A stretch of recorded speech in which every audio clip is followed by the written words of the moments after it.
Have you ever looked at your life and wondered, why am I stuck in the same cycle over and over again? Or thought, how did I let things get so out of control? What if the answers to your struggles aren't out there somewhere, but inside you, waiting to be discovered? Imagine this. You're walking through a forest and you suddenly realize you're lost. The more you run around trying to find the path, the more lost you feel. Isn't that how life can feel sometimes? We keep searching for solutions, yet the problem starts and ends with us. Here's the big question. What if the time to fix yourself isn't tomorrow, next week, or next year, but right now? What if waiting even one more day could make all the difference? Welcome to Wisdom Woven. This channel is a space for reflection, growth, and uncovering the wisdom you already hold within yourself. There are so many views on this channel, but only 0.2% of viewers have subscribed. So please like, comment, share, and subscribe to our channel. Don't wait. Let's grow this community together. Your support means everything. Now, let's dive deeper.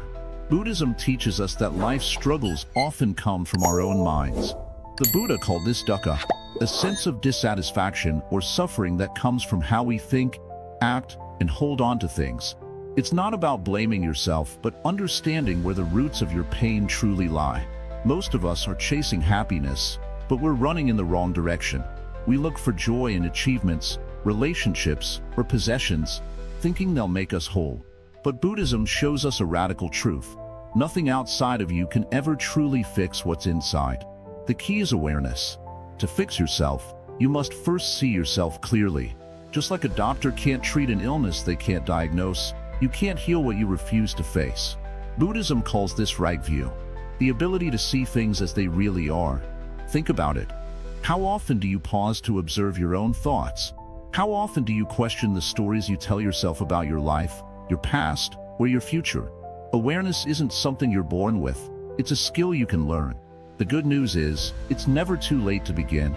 Every moment you choose awareness over distraction, you take a step toward fixing yourself. It's a slow process, but every step matters. In this series, we'll explore how ancient Buddhist teachings can help you transform your life. Not by changing the world around you, but by changing how you see and respond to it. Stay with us, because this journey could be the beginning of a powerful transformation. The roots of suffering, understanding the mind's traps. In the stillness of the early morning, a bird sits upon a branch. It doesn't know where it's going or what it's doing, yet it is fully present in the moment, peaceful, content. What if we could live like that? What if we, too, could be free from the endless noise of our minds, free from the weight of constant worry, fear, and self-doubt? But instead of peace, most of us live with an inner storm. The mind is restless, constantly jumping from thought to thought, like a monkey swinging from tree to tree. It doesn't let us rest. It keeps us running in circles, chasing things we think will bring us happiness. But what do we find at the end of each chase? Only more craving, more dissatisfaction, more confusion. The Buddha once said, "All that we are is the result of what we have thought." This simple yet powerful statement holds the key to understanding suffering. If our thoughts shape our reality, then what happens when those thoughts are filled with fear, anger, or attachment? What happens when we constantly seek outside of ourselves for peace, never realizing that it is already within us? This is the root of suffering. It comes from the mind, not from the world outside, but from the way we interpret the world, the way we hold on to our ideas, our expectations, and our desires. It's as if we are trapped in a prison of our own making. We've built walls around ourselves, and we don't even realize they exist. At the heart of Buddhist teachings is the understanding of the mind's traps. We've all fallen into them, sometimes without even knowing it. One of the biggest traps is attachment. We become attached to things, people, ideas, and even our own identity. We believe that these things define us, that they will bring us happiness. But attachment is like holding on to a burning coal, expecting it not to hurt. Think about how we attach to things in life. A new job, a new car, a relationship, a dream. We think, once I have this, I'll be happy. Once I achieve this, I'll feel complete. But the happiness that comes from these things is fleeting. Like a fire that quickly burns out, it doesn't last. And the more we chase after it, the more we suffer. Buddhism teaches us that everything is impermanent. This means that nothing lasts forever. Not the things we desire, not the people we love, and not even the feelings we hold so tightly to. The moment we become attached to something, we set ourselves up for disappointment. Because, just like the waves on the ocean, everything is constantly changing. Let's take a moment to reflect on the times in our lives when we've been attached to something. Perhaps it was a person or a possession. When that person left, or that thing broke or was lost, we felt empty, incomplete, or angry. This is the nature of attachment. It creates an illusion of stability, but in reality, everything is constantly moving, changing, and fading away. Another trap the mind creates is aversion. Aversion is the opposite of attachment. It is the mind's tendency to push away what we don't want. We want to avoid pain, discomfort, and fear, so we build walls of resistance. But just like attachment, aversion only leads to more suffering. The more we try to push things away, the more tightly we hold on to the idea that we should only experience pleasant things. This is why so many of us find ourselves trapped in cycles of anxiety and stress. We try to avoid what we fear, yet fear only grows stronger when we resist it. In the same way, we try to cling to what makes us feel good, but the more we hold on, the more it slips away. Buddhism teaches us to face both attachment and aversion with wisdom. Instead of attaching to things or pushing them away, we are encouraged to simply observe them without judgment. This doesn't mean we shouldn't enjoy the good things in life or avoid harmful situations. It means that we should approach everything with a sense of balance, understanding that all things are temporary. The third trap the mind falls into is ignorance. Ignorance in Buddhism is not about a lack of knowledge, but about a lack of awareness, being unaware of the true nature of our thoughts, emotions, and actions. We go through life on autopilot, reacting to everything without truly understanding why we do what we do. When we live in ignorance, we are like a leaf floating down a river, carried by the current without any direction. We let our emotions dictate our actions, our desires control our decisions, and our fears guide our choices. But ignorance only leads to more suffering. It keeps us stuck in the cycle of craving and aversion, never allowing us to break free. This is where mindfulness comes in. Mindfulness is the practice of being fully aware of our thoughts, feelings, and actions in each moment. It is the ability to pause and notice what is happening inside and around us. When we practice mindfulness, we can begin to see the patterns of attachment, aversion, and ignorance that control our lives. Buddhism teaches us that the path to freedom is the path of awareness. By becoming aware of the traps our minds create, we can begin to loosen their grip on us. We can stop chasing after fleeting pleasures and start seeking the deeper, lasting peace that comes from within. This isn't something that happens overnight. It is a journey, one that takes patience, practice, and dedication. But every step you take toward awareness is a step toward freedom. Every moment you choose to observe your thoughts instead of reacting to them, you are breaking free from the chains of suffering. In the next part of this series, we'll explore how awareness itself can transform your life, how simply paying attention to your thoughts and feelings can lead you down the path of healing and peace. But for now, take a moment to reflect on the traps your mind has created. Can you see how attachment, aversion, and ignorance have shaped your experiences? How they have influenced your happiness, your decisions, and your relationships? The journey to fixing yourself begins with understanding these traps. Once you can recognize them, you can begin to step out of their hold. You can start to live more fully in the present moment, with greater clarity, peace, and freedom. This is the first step on the path to transformation. The power of awareness, watching your thoughts. Do you ever find yourself caught in a storm of thoughts? A constant chatter in your mind that never seems to stop? One moment you're thinking about the past, then suddenly your mind jumps to something that might happen tomorrow. It's like a river that never stops flowing, always rushing, always moving. This is how most of us live our lives, lost in the endless flow of thoughts. But what if you could step out of that river for a moment and simply observe it? The first step to fixing yourself, according to Buddhist teachings, is awareness. Awareness is the ability to simply notice what's happening in your mind without getting caught up in it. It's like standing by the side of a road and watching cars pass by without jumping into each one. When you become aware of your thoughts, you stop being controlled by them. Instead of being swept away by every thought that arises, you can choose how to respond. Imagine this. You're walking in a busy street. People are rushing past you, cars honking, and everywhere you look, something is moving. But you are calm. You are aware. Even though the world around you is moving quickly, you are still. You notice the chaos, but you are not part of it. This is the power of awareness. It allows you to live in the world without being ruled by it. But this doesn't happen overnight. It takes practice. Our minds are so used to reacting to everything. We hear something we don't like, and instantly, we feel anger. Someone says something that makes us feel small, and before we know it, we're hurt. We let our thoughts control our feelings, and our feelings drive our actions. This is how most of us live our lives, reacting instead of responding. Buddhism teaches that by developing awareness, we can break this cycle. It's like learning to step back from a situation before reacting. It's realizing that your thoughts aren't you.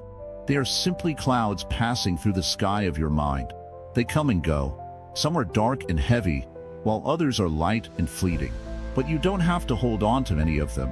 This is where mindfulness comes in. Mindfulness is the practice of being fully present in each moment, noticing whatever arises in your mind without judgment. You don't try to change anything or push anything away. You simply notice. This can be as simple as paying attention to your breath, the way your feet feel as they touch the ground, or the sounds around you. You're training your mind to be still, to stop reacting, and to simply observe. As you practice mindfulness, you begin to realize how much of your life is spent lost in thoughts. You begin to notice that your thoughts often aren't based on reality. For example, when you're worried about something that might happen in the future, you're not actually facing reality. You're imagining a future that hasn't happened yet. And when you replay a mistake from the past over and over again, you're not living in the present moment. You're stuck in the past. One of the most powerful tools Buddhism offers is the understanding of impermanence, the idea that everything is constantly changing. Nothing stays the same. Your thoughts, your emotions, and even your circumstances are always shifting. When you begin to observe your thoughts through the lens of impermanence, you realize that nothing lasts forever. That angry thought you're holding on to, it will pass. That feeling of sadness or fear, it too will pass. When you remember this, you don't need to get caught up in them. You can simply let them come and go. Imagine how freeing this would be. Instead of feeling trapped by your emotions, you begin to experience them without being overwhelmed by them.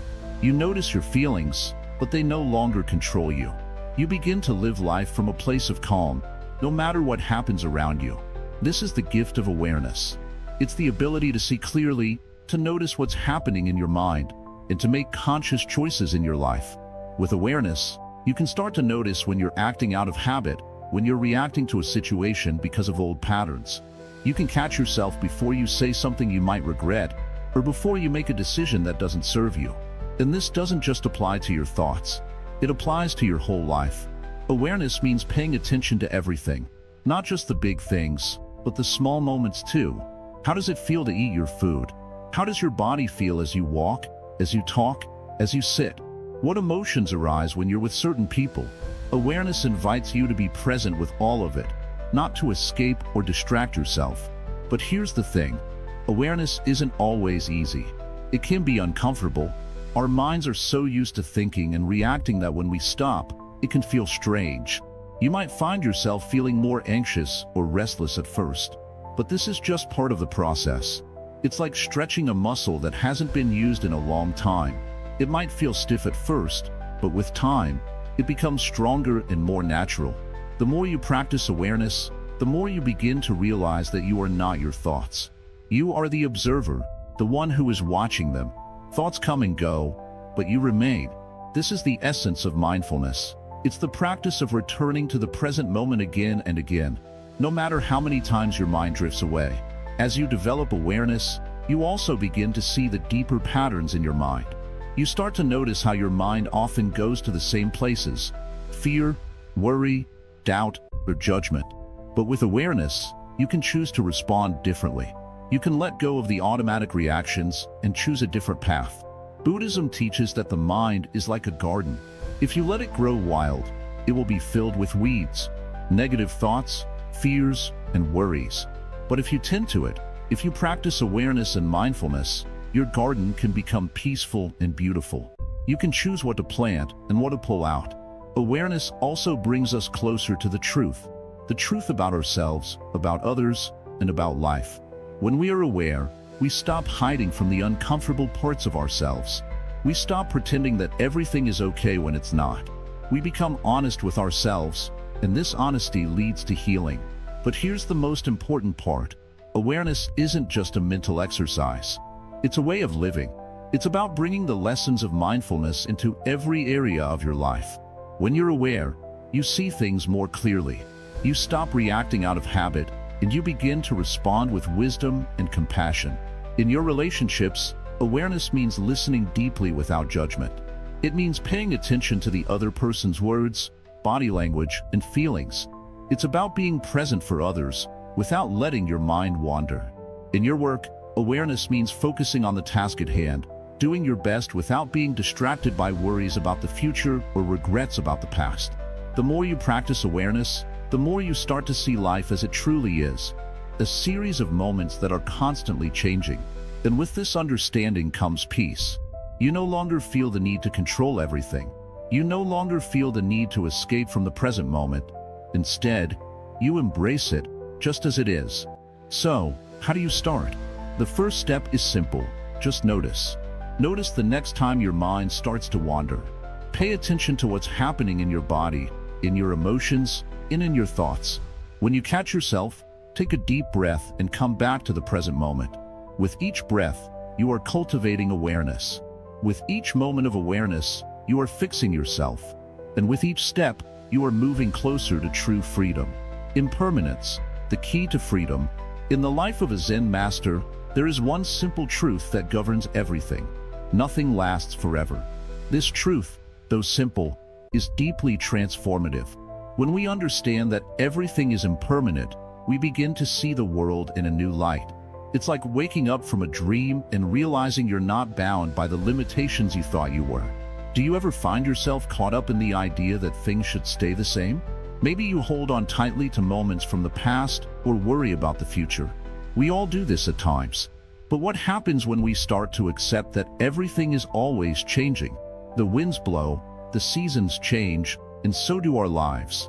To try to cling to what was, or what we hope will be, is to resist the very nature of life itself. Take a moment and think about your own life. Do you notice the times when you've held on too tightly to something? Maybe it's a relationship, a job, or even an idea of who you think you should be.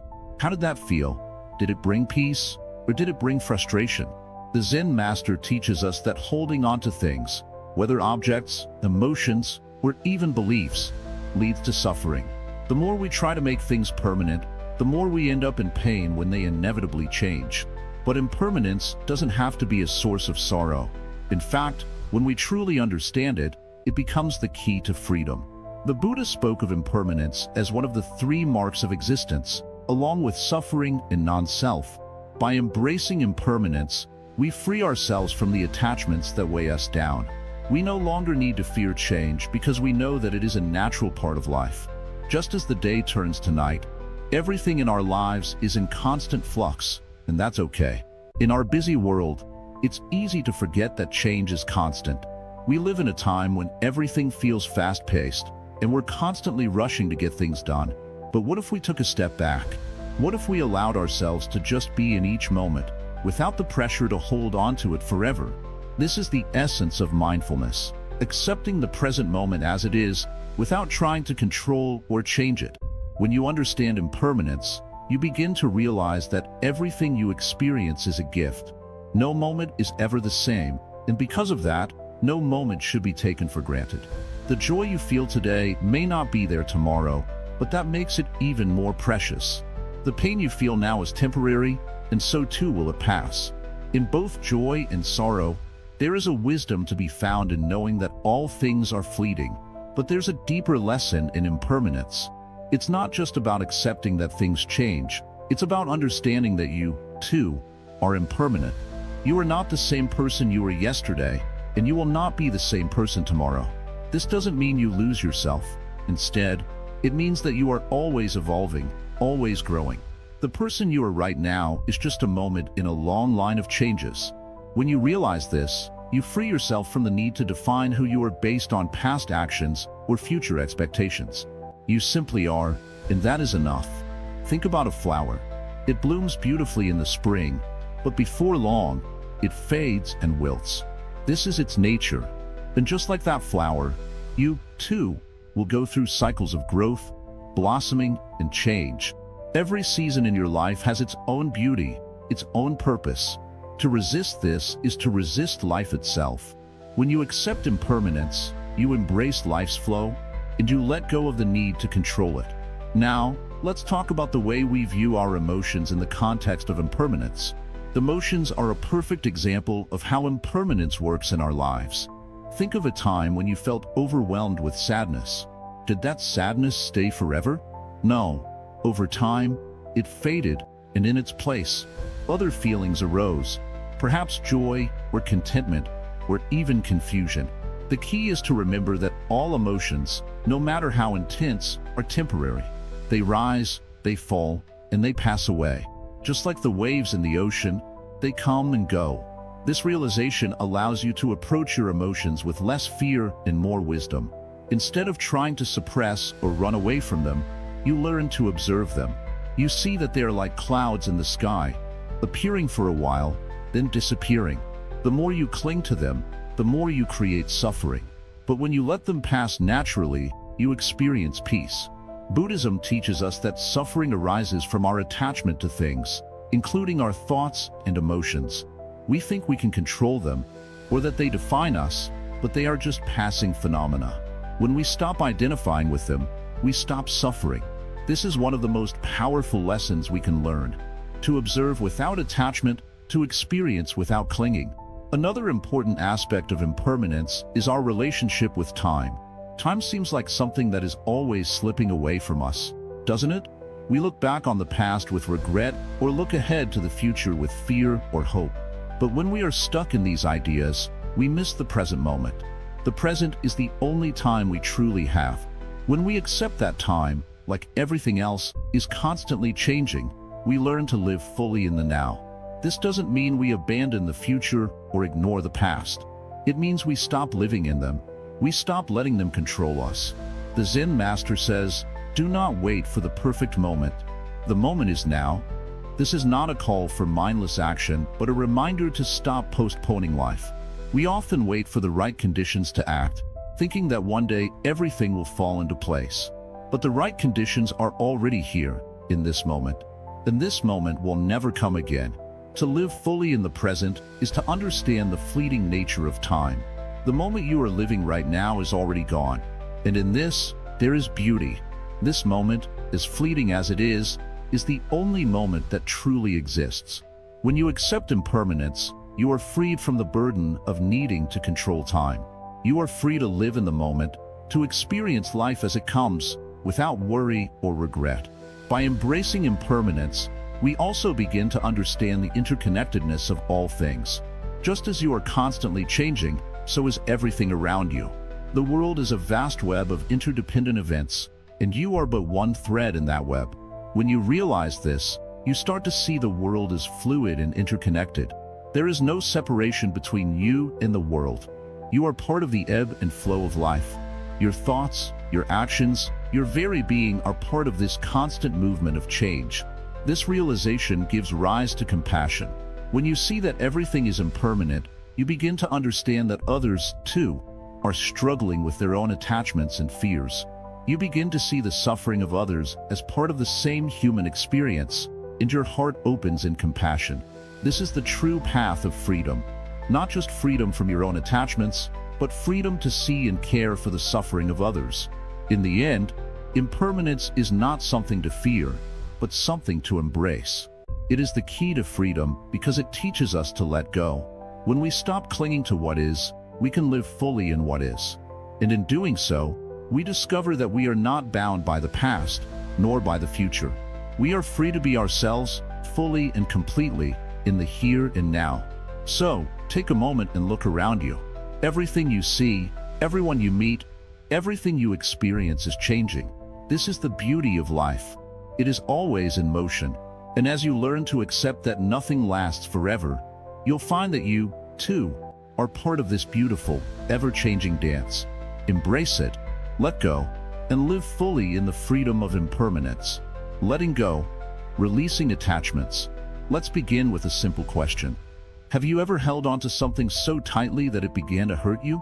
Maybe it was a relationship, a dream, or even a belief about yourself. You hold on, thinking it will give you security or happiness. But the tighter you grip, the more it slips through your fingers, causing pain instead of peace. In Buddhism, there is a powerful teaching about attachment. It says that attachment is the root of suffering. We hold on to things, people, objects, and even ideas, thinking that they define who we are. But what happens when those things change or disappear? We are left feeling empty, lost, or afraid. Imagine you're holding a cup filled with water. You hold it so tightly that your hand starts to shake. The water begins to spill, and you can't stop it. This is what attachment does to us. We grip tightly, trying to control, but it only leads to discomfort and loss. The key is not to grip, but to gently hold, understanding that everything in life is impermanent. Attachment isn't just about physical things. It's also about our thoughts, beliefs, and emotions. We get attached to our ideas of who we think we are and who we think we should be. We hold on to these stories, telling ourselves, "This is who I am." But what if those stories aren't true? What if you could let go of the old identity you've been carrying around and discover a deeper truth? In Buddhism, we talk about the concept of anatta, the teaching of no self. It means that there is no permanent, unchanging self. The you that you think you are, with all your memories, emotions, and labels, is constantly changing. Like a river, you are always flowing, never stagnant. When you let go of the need to define yourself, you open up to a world of freedom. You can experience life without the heavy burden of attachments weighing you down. But letting go doesn't mean giving up. It means releasing the need to control and surrendering to what is. Now, this might sound difficult, even impossible. How can you let go of things that feel so essential to your happiness? The key is to recognize that attachment is not love. Attachment is fear. When you hold on to something or someone out of fear of losing them, you are actually creating distance. Real love and freedom come from non-attachment. Non-attachment doesn't mean you stop caring or that you don't value the people and things in your life. It means you can love without clinging. You can enjoy the beauty of a moment without being afraid that it will end. You can hold on to a person without feeling like you will lose yourself if they go. This is true freedom. Let's take a moment to reflect on the nature of impermanence. Everything in life changes. The seasons change. The weather changes. Your thoughts and emotions change. But we often forget this simple truth.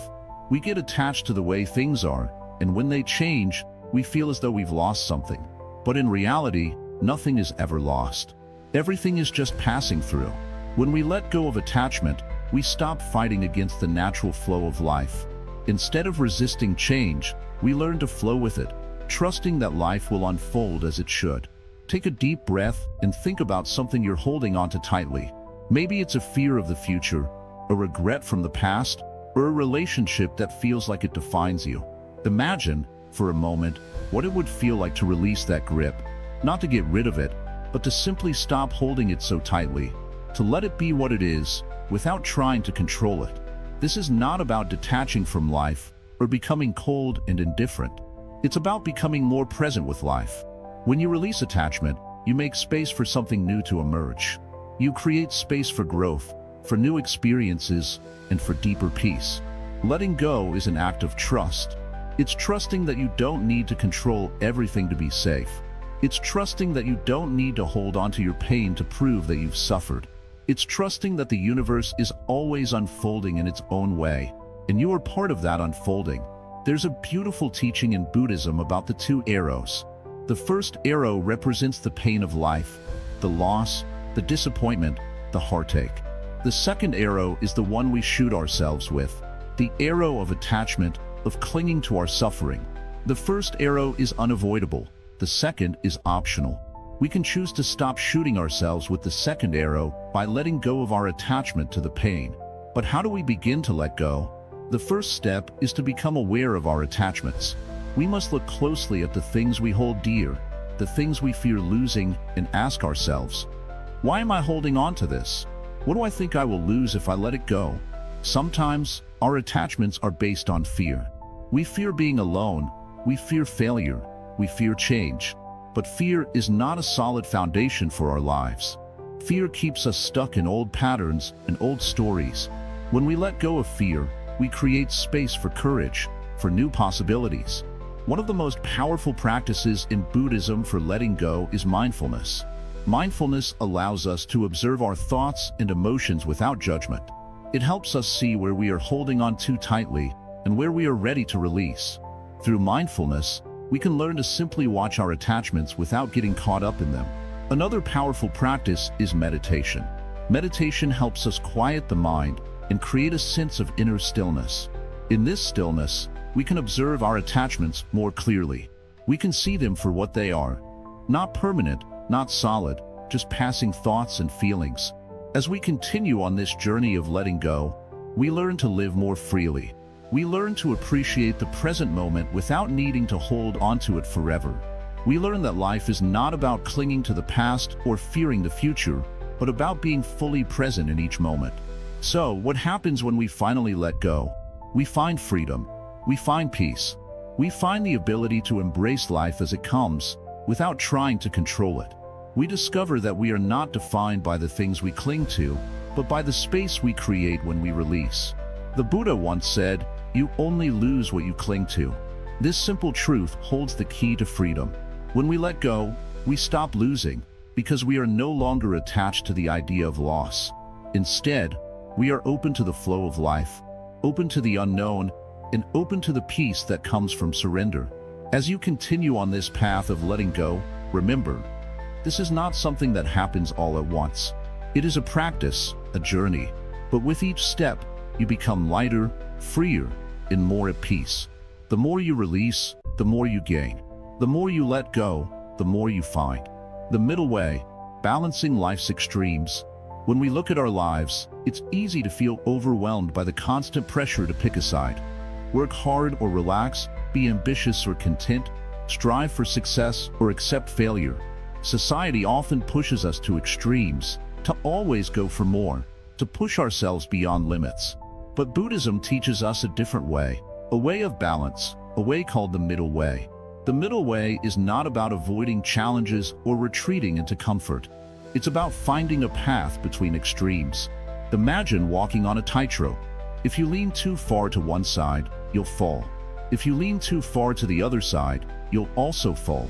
But if you find the balance in the center, you can move forward with stability. That is the essence of the middle way. Balance in thought, action, and feeling. This way of living might sound simple, but it's not always easy. In our modern world, we are constantly pulled between opposites. We are told to be productive all the time, yet we also long for rest and relaxation. We are told to accumulate wealth, yet we also hear about the importance of being content with less. This tension creates confusion and stress. In Buddhism, the middle way teaches us that true happiness doesn't come from the extremes of either overindulgence or complete denial. It's about moderation. It's about being mindful of what we need, rather than what we want. It's about understanding that life is not about avoiding pain, but rather about managing how we respond to it. The Buddha himself lived a life of extremes before he found the middle way. He was born a prince and lived in luxury, but he soon realized that wealth and indulgence couldn't bring him true happiness. So, he went to the other extreme, living as an ascetic, depriving himself of food and comfort. But he learned that this, too, didn't lead to peace. True wisdom, he realized, lies in finding balance. To understand the middle way more deeply, let's explore some key areas where we often face extremes. Work and rest. Many of us feel pressure to work endlessly, thinking that the more we do, the more successful we will be. But if we ignore our need for rest, we burn out.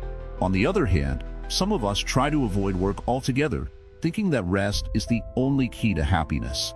But in doing so, we miss the fulfillment that comes from a meaningful contribution. The middle way encourages us to find balance. Work with dedication, but also allow time to rest and recharge. Desire and contentment. Desire is natural. We want things, experiences, and achievements. But when desire takes over, it can lead to dissatisfaction. We are constantly chasing after something, always wanting more. On the other hand, complete contentment without any desire may leave us feeling passive or uninspired. The middle way teaches us to find contentment in what we have, while still allowing space for healthy desire and aspiration. It's not about giving up dreams, but about accepting life as it is, in its present moment. Self-discipline and freedom. We often see discipline as a restriction, something that keeps us from living freely. But in truth, self-discipline gives us the freedom to make better choices and live in alignment with our values. Without it, we are swept away by every whim and craving. But too much discipline without freedom can lead to rigidity and frustration. The middle way tells us to practice discipline, but with flexibility and kindness toward ourselves. Materialism and simplicity. In our society, material wealth is often seen as the key to happiness. We are taught to strive for more possessions, more status, more recognition. Yet, this constant chase for more often leaves us empty. On the other hand, embracing simplicity does not mean rejecting all material things. It means recognizing that true happiness does not depend on external things. It comes from within. The middle way teaches us to enjoy what we have without becoming attached to it, knowing that happiness is not found in possessions, but in our relationship to them. Emotions and detachment. Emotions are a natural part of being human. We experience joy, sorrow, anger, fear, and everything in between. But sometimes we let our emotions control us, allowing them to dictate our actions. On the other hand, some people believe that to be peaceful, we must completely detach from emotions, ignoring or suppressing them. The middle way teaches us to experience emotions fully, but not let them define us. We learn to observe them without becoming lost in them, like watching a storm pass through the sky. So, how do we practice the middle way in our daily lives? First, we must be aware of the extremes in our own thinking and behavior. Pay attention to the places where you tend to swing between opposites. Are you working too much? Are you neglecting your health? Are you overly focused on what you don't have? Once you notice these patterns, you can begin to shift toward balance. Second, practice mindfulness. Mindfulness allows us to live in the present moment without being pulled into either the past or the future. By being mindful of our thoughts and actions, we can recognize when we are leaning too far toward one extreme. Mindfulness helps us to center ourselves and make conscious choices that lead to balance. Third, remember that the middle way is not about perfection. It's about progress. You don't have to get everything right all the time. Life is full of ups and downs, and the goal is not to avoid difficulties, but to face them with equanimity, understanding, and patience. The middle way is about creating harmony within ourselves, not about escaping from life's challenges. The path of balance leads to a peaceful and fulfilling life. It is a path of simplicity, clarity, and wisdom. By embracing the middle way, we learn to navigate life with a steady mind and an open heart, knowing that true happiness comes not from chasing extremes, but from finding the peaceful center where all things coexist in harmony. As we walk this path, we will encounter struggles and temptations, but the middle way gives us the tools to face them without being overwhelmed. It teaches us to live with intention and purpose, to find joy in the present moment, and to cultivate a life that is aligned with our true nature. It is a way of living that brings both freedom and fulfillment. In the end, the middle way is not just a concept, it's a way of life. It's about walking each day with awareness, balance, and kindness. It's about knowing when to act and when to rest, when to strive and when to let go. It's about embracing the flow of life rather than resisting it. So, the next time you feel pulled in different directions, remember the middle way. Find your center, balance your mind, your actions, and your life. And in doing so, you'll discover the peace and contentment that come from living in harmony with the world and with yourself. Cultivating compassion, the path to inner peace. In the stillness of a quiet room, imagine sitting with your eyes closed, breathing deeply, letting each inhale fill you with calm. As you breathe out, release everything that weighs on your heart. This is the beginning of compassion, the quiet understanding that brings peace not only to others, but also to yourself. Compassion is more than just a feeling. It is the very essence of being present for others, understanding their pain, and seeking to ease their suffering. When we think of compassion, we often picture helping others, showing kindness, or giving love. But there is something deeper here that we must first recognize. In Buddhism, compassion, or karuna, is not just about what you give to others. It's about how you view yourself. Before we can truly help others, we must first show kindness and care to ourselves. Many of us live with harsh inner voices, judging our every move, pointing out our faults, and reminding us of our imperfections. Yet, if we cannot show compassion to ourselves, how can we extend it to others? Let's start by recognizing something very simple. You are human. Just like everyone else, you experience pain, joy, frustration, and hope. You make mistakes. You have moments of weakness. These are not signs of failure. They are signs of being alive. And this is where compassion begins, by accepting yourself, flaws and all, with the same kindness that you would show a friend who is struggling. But why is this so important? Why does compassion matter so much? It's because, without it, we become disconnected from ourselves, from others, and from the world around us. We are constantly striving, seeking approval, chasing after the next achievement, all in an attempt to fill a void that can never truly be filled by external things. But when we open our hearts to compassion, something beautiful happens. We begin to see that the void was never there to begin with. It was simply the lack of understanding and acceptance of ourselves. The Buddha taught that true happiness comes not from outside, but from within. When we learn to cultivate compassion, we awaken to a deeper peace. This peace isn't about escaping the difficulties of life. It's about learning to face those difficulties with a kind and open heart. Life will continue to present challenges, but when we respond with compassion, we can face them with strength, calm, and clarity. One of the first steps in cultivating compassion is practicing mindfulness. When we become more mindful of our thoughts, our actions, and our feelings, we begin to notice the moments where we are hard on ourselves or others. We might catch ourselves being judgmental, not just of others, but of our own mistakes. With mindfulness, we can pause in these moments and choose a different response, one that is kinder, more understanding, and more forgiving. We can replace judgment with empathy and harshness with softness. Mindfulness helps us see the suffering of others more clearly too. When we become more aware of our own struggles, we begin to recognize that others are also struggling. We stop seeing people as obstacles to our happiness or as mere background characters in our lives. Instead, we see them as fellow beings with their own joys, fears, and pains. This awareness naturally fosters compassion. It connects us with others, creating a shared sense of humanity that transcends our differences. But compassion is not just an emotion, it is also an action. In Buddhism, the practice of karuna is about actively seeking ways to relieve the suffering of others. This could be as simple as listening to someone who is going through a difficult time, offering a smile to someone who looks lonely, or lending a hand when help is needed. Compassionate actions don't have to be grand gestures. They can be small, everyday acts that show you care. There is a beautiful practice in Buddhism called metta, or loving kindness, which is a form of meditation aimed at developing compassion.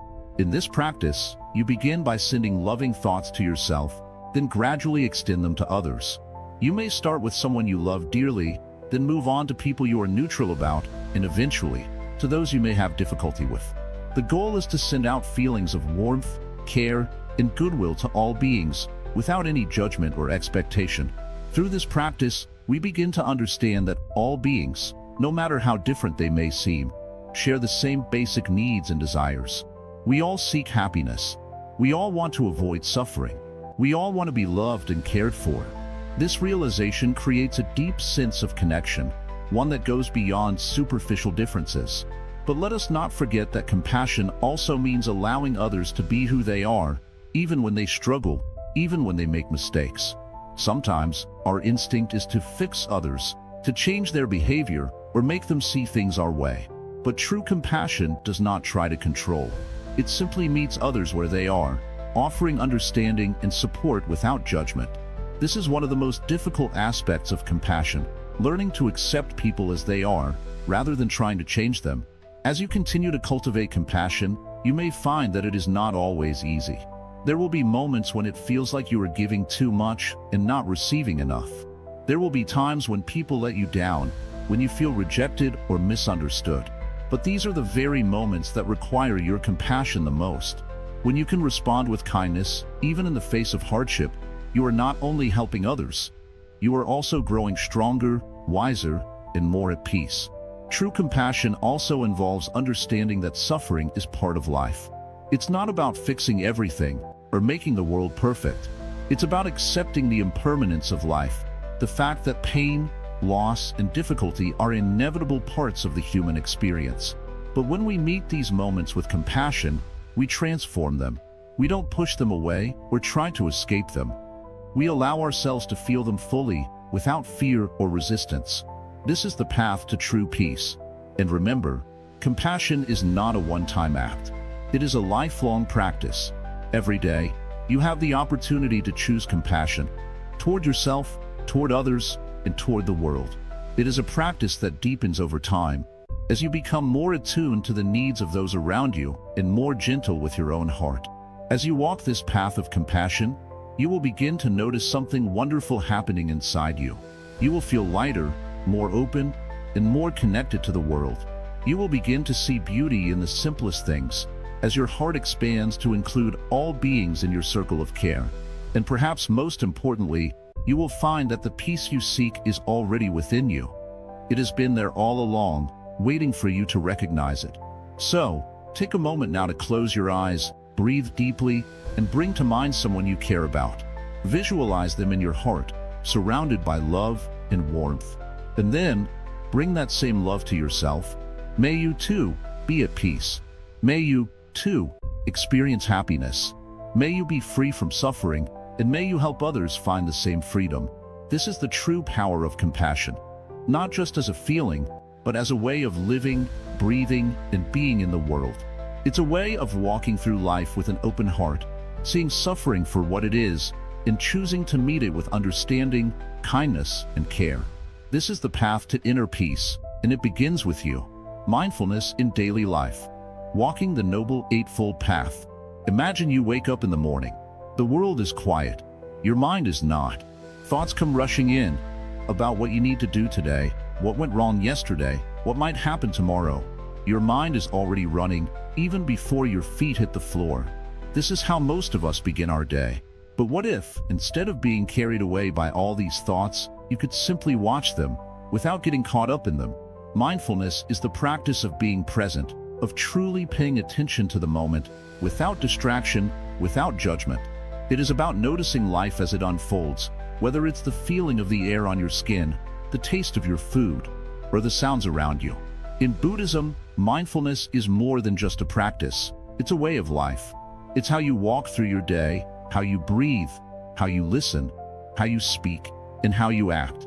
In this part, we'll explore how mindfulness, when applied to our daily life, can lead us to the path of peace and understanding. This path is not far away. It is right here, in every moment.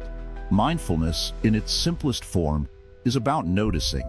You don't have to change anything in your life, but you do need to see things as they truly are. If you're washing dishes, really feel the water running over your hands. Notice the soap suds, the sound of the water. If you're talking to someone, truly listen to their words without thinking of your own reply. When you're walking, feel the earth beneath your feet. Notice the breeze against your skin, and breathe in the air. When you do this, you become fully present. Then when you are present, you are free. Free from worry, free from regret, free from the endless cycle of thought that distracts us from living fully. This is the power of mindfulness. But how do we develop this kind of mindfulness? How do we bring it into every part of our life? The Buddha offered us a guide, the Noble Eightfold Path. This path isn't just a set of rules. It's a way to live that leads us to wisdom, ethical conduct, and mental discipline. It's a path of balance, where each step supports the others, leading us toward true peace and liberation from suffering. Let's take a closer look at each part of the Eightfold Path, starting with right view. This is the foundation. Right view means seeing the world as it truly is, understanding the nature of suffering, and realizing that everything is impermanent. Things come and go, and nothing lasts forever. When you understand this, you stop clinging to things, and you stop being afraid of losing them. Right view helps you see the bigger picture, beyond your immediate desires and fears. Next is right intention. This is about the thoughts and motivations behind your actions. It's about setting an intention to live in a way that is kind, compassionate, and wise. When your intention is pure, your actions will follow. You begin to act from a place of love, not fear, from a place of understanding, not ignorance. Then comes right speech. This is a powerful one. The way we speak shapes our relationships and our world. Right speech is about speaking truthfully, kindly, and helpfully. It means avoiding lies, gossip, and harsh words. When we speak with mindfulness, we create harmony, not conflict. We build trust, not division. Right action follows. This is about behaving ethically in a way that causes no harm. It's about acting with kindness, respect, and responsibility. Right action involves the way we treat others, the way we treat animals, and the way we treat the earth. Every action you take is an opportunity to practice compassion and mindfulness. Right livelihood is about how you earn a living. Are your actions, in the way you support yourself, contributing to harm, or are they promoting peace and well-being? Right livelihood encourages us to find ways to live that align with our values, that support life and do no harm.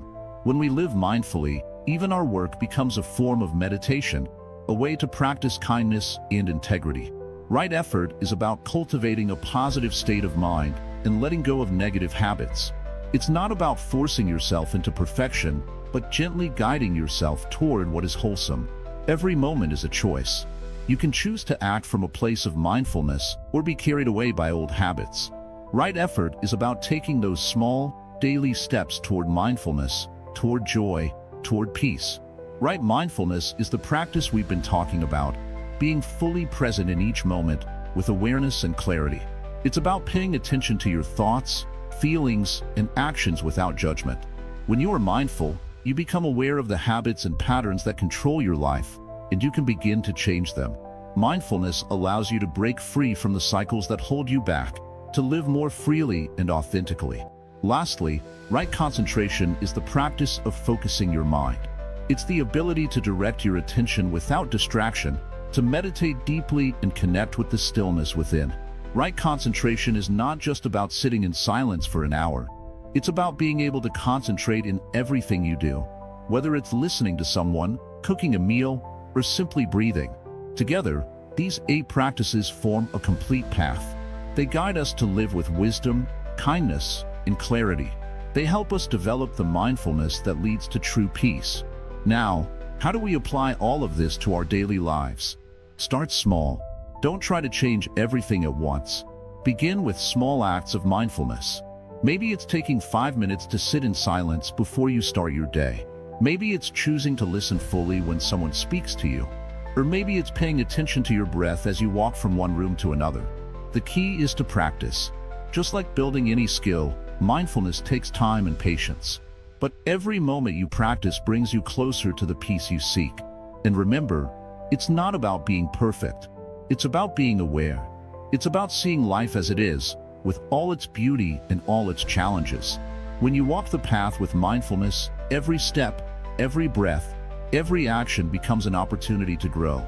In the end, the Noble Eightfold Path isn't just a set of teachings. It's a way of living. It's how we engage with the world and how we transform ourselves from the inside out.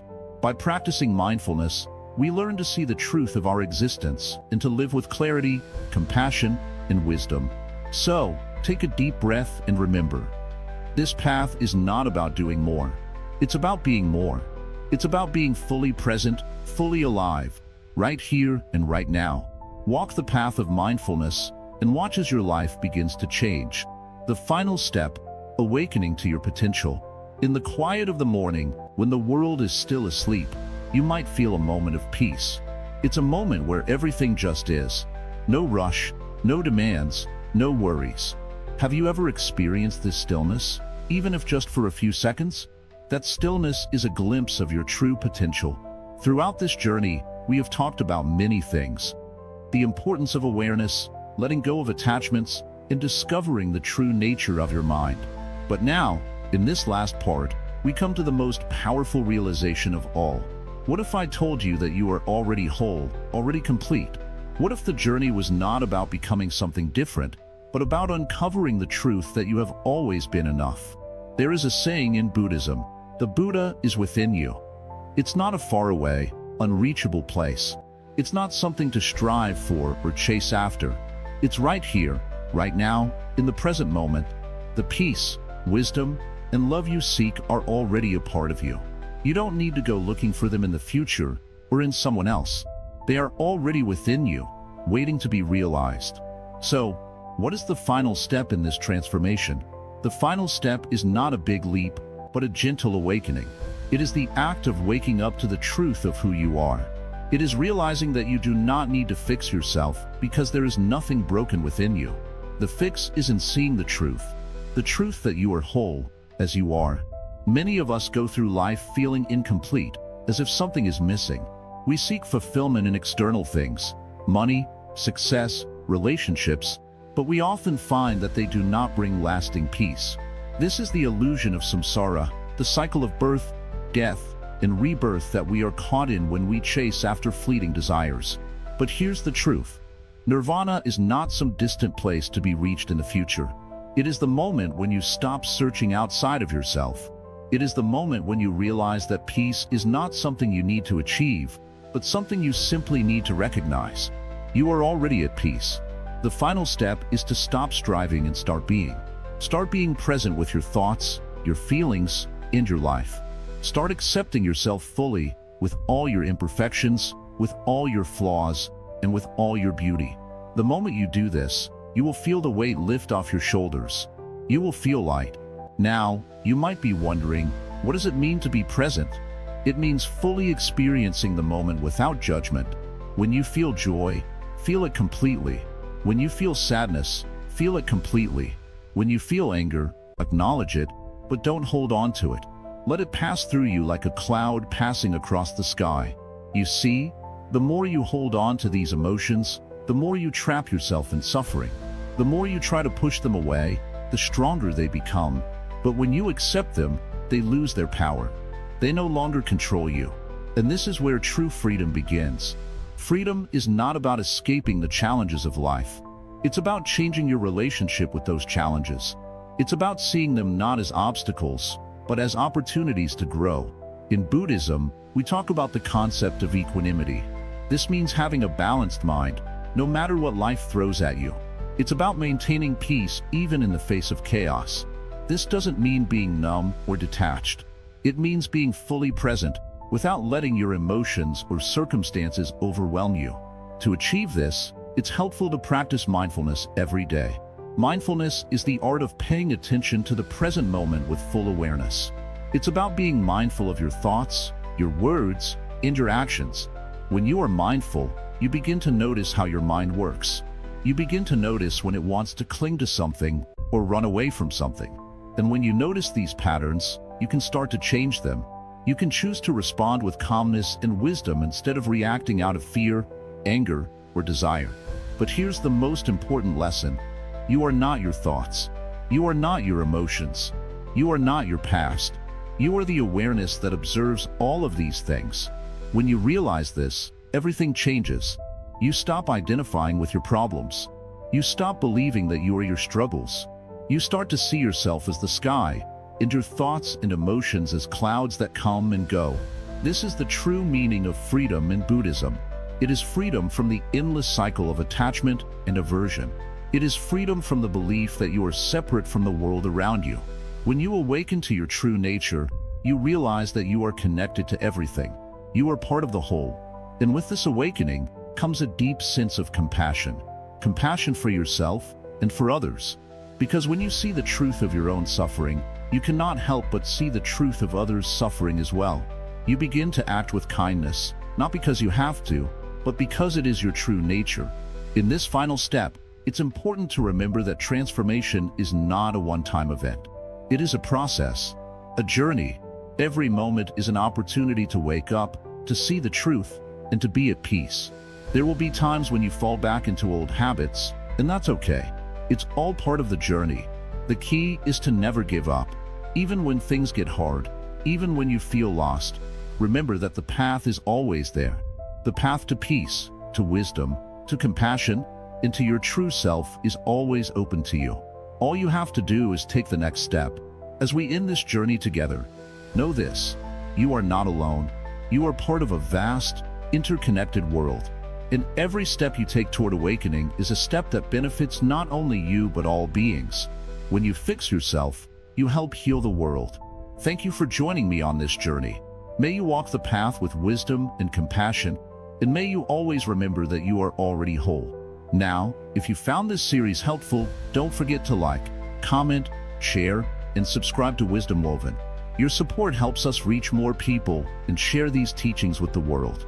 Keep walking the path, and may peace be with you.